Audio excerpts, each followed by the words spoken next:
पति और पत्नी की मोटिवेशनल कहानी। सुबह के 7 बजे थे। रसोई में चाय उबल रही थी और उसी के साथ घर का माहौल भी। आपको हमेशा देर ही होती है। नेहा की आवाज़ में झुंझुलाहट साफ झलक रही थी। और तुम्हें हमेशा शिकायत करने की आदत है।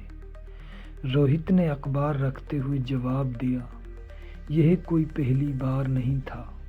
शादी को 5 साल हो चुके थे, लेकिन छोटी छोटी बातों पर लड़ाई अब रोजमर्रा की कहानी बन चुकी थी। कभी समय को लेकर, कभी पैसों को लेकर, कभी घर के कामों को लेकर। प्यार कहीं पीछे छूटता जा रहा था और अहंकार आगे आ गए थे।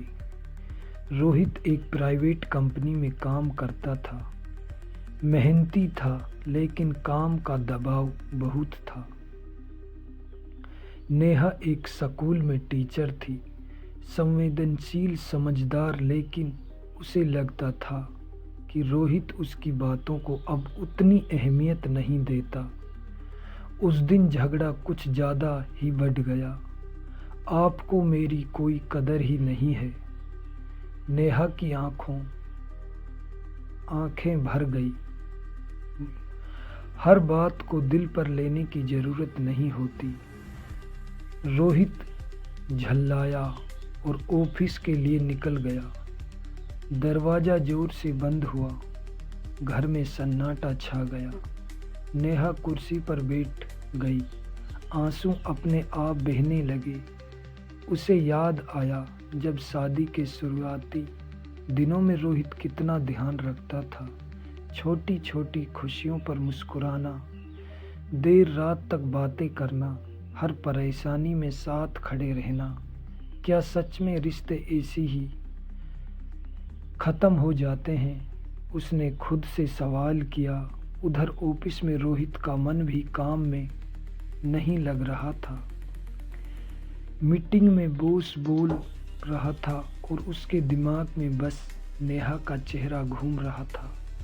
नाराज, उदास में भी तो उसके लिए ही मेहनत कर रहा हूँ, उसने मन ही मन सोचा। लेकिन फिर एक आवाज़ अंदर से आई, क्या सिर्फ पैसे से रिश्ता चलता है? शाम को रोहित देर से घर लौटा। नेहा ने खाना बना दिया था, लेकिन दोनों ने साथ बैठकर नहीं खाया। एक अजीब सी दूरी थी। उसी रात बिजली चली गई। अंधेरे में नेहा बालकनी में खड़ी थी। रोहित भी वहीं आकर खड़ा हो गया। कुछ देर खामोशी रही। फिर रोहित ने धीरे से कहा, नेहा। नेहा ने कोई जवाब नहीं दिया। मुझे माफ़ कर दो। रोहित की आवाज़ में सच्चाई थी। शायद मैं समझ ही नहीं पाया कि तुम्हें क्या चाहिए। नेहा की आंखों से आंसू गिर पड़े।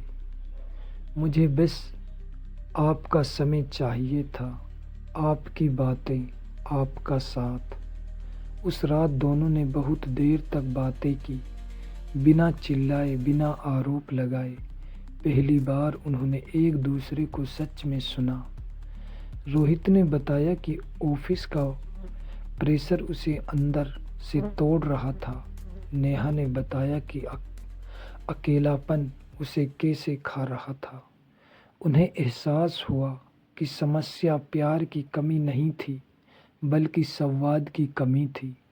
अगले दिन से दोनों ने एक छोटा सा नियम बनाया, हर दिन कम से कम आधा घंटा सिर्फ एक दूसरे के लिए। न मोबाइल, न टीवी, सिर्फ बातें। धीरे धीरे बदलाव आने लगा। रोहित अब ऑफिस से आने पर नेहा से उसका दिन पूछता। नेहा भी रोहित की परेशानियों को समझने लगी। झगड़े अब भी होते थे, लेकिन उनमें कड़वाहट नहीं थी, क्योंकि अब समझौता हार नहीं, समझदारी बन चुका था। कुछ महीनों बाद स्कूल में नेहा को बेस्ट टीचर का अवार्ड मिला। रोहित गर्व से तालियां बजा रहा था। उसी दिन रोहित को भी प्रमोशन मिला, नेहा की आंखों में खुशी के आंसू थे। दोनों समझ चुके थे जब पति पत्नी एक दूसरे का साथ बन जाते हैं तो जिंदगी की कोई लड़ाई बड़ी नहीं होती। यह कहानी हमें सिखाती है कि रिश्तों में लड़ाई होना गलत नहीं है, लेकिन लड़ाई को ईगो की जगह समझ से हल करना जरूरी है। संवाद, धैर्य और एक दूसरे की भावनाओं की कदर, यही एक सफल वैवाहिक जीवन की असली कुंजी है। जहाँ समझौता होता है वहीं रिश्ता मजबूत होता है।